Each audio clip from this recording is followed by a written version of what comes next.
Trust the voice of the Holy Spirit. Trust the voice of the Holy Spirit. The Bible said in John 16, verse 13, howbeit, when he, the Spirit of truth, is come, he will guide you into all truth.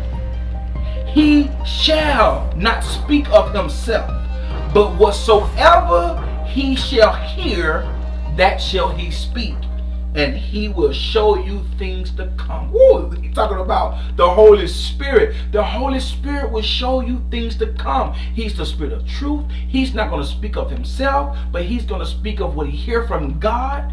So trust the voice of the Holy Spirit. He is a person. Know the voice of the Holy Spirit when we're talking about getting into a relationship. He will lead you, and he will also tell you things about a person before you even get in deep conversation with a person. Let me give you an example. What if someone looked really GQ? Now, you understand what I mean by GQ. It looked like he just stepped out of a magazine.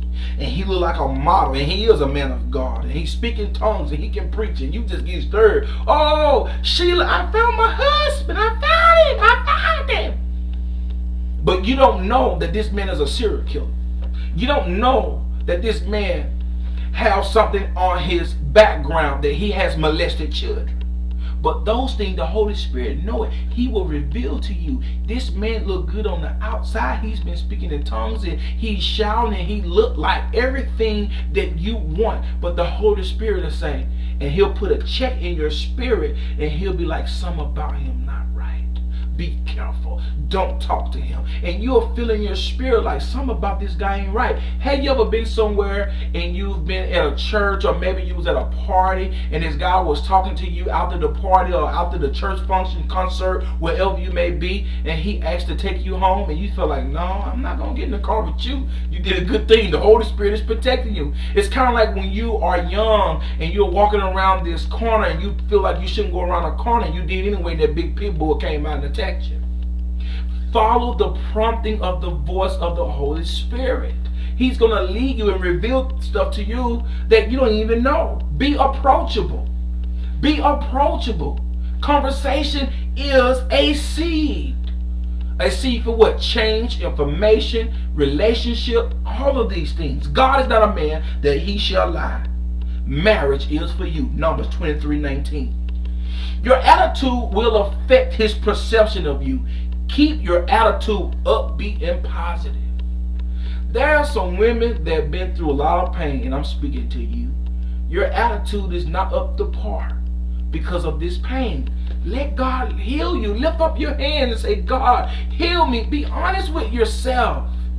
Ask God to heal you. Don't sweep that under the table, under the rug, and telling all your friends you got yourself together and you over him. I'm over him. I'm over Billy. I'm over John. Billy John still in your spirit. Billy and John still in your attitude. Let God heal you. I'm pleading with you. I'm asking you. I pray that you are persuaded to allow God to heal you. Because I want you to marry the man that God has for you. I'm not fussing at you right now. I'm speaking with passion for you because I care. That's why we are documenting these persuasions. We document persuasions because we care for others. Don't correct him. This is so powerful. Don't correct him. Don't correct him. Don't correct him. Never correct upward. See, men don't like women that correct them and keep telling them what's wrong with them, because he's going to resent you. Even in marriage, a woman is not authorized by God to correct her husband. She's authorized by God to communicate with him. She's authorized by God to show him another way, but she's not authorized by God to get up in his face and point her finger and say, you wrong, you out of order. The man is the head. The man is the leader. God placed him in charge. Will you walk up to your boss and get out of line with your boss?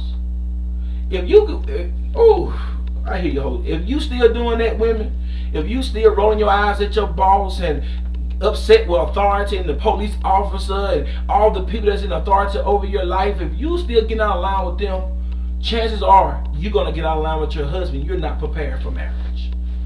If you don't honor authority, you're not prepared for marriage. If you do not honor authority spiritually, naturally, you're not ready for marriage. Your marriage will not be what God wanted to be. If you get married with a spirit of dishonor toward authority, your marriage will be a dishonorable marriage. Why? Because you're going to always dishonor the man of God that God placed in your life because you don't know how to honor authority. I didn't say you have to agree with everything people say that are in authority, but God requires that we respect authority. He even told us to obey the laws of the land. If the state cries for a seatbelt, put your seatbelt on. If the pastor says sit here, sit there, don't roll your eyes at your pastor. He's your pastor. He is your pastor. Honor him like your pastor. He's not your homegirl. That's your pastor. There's a difference. When you know the difference in men, you'll know the difference in the man that God has.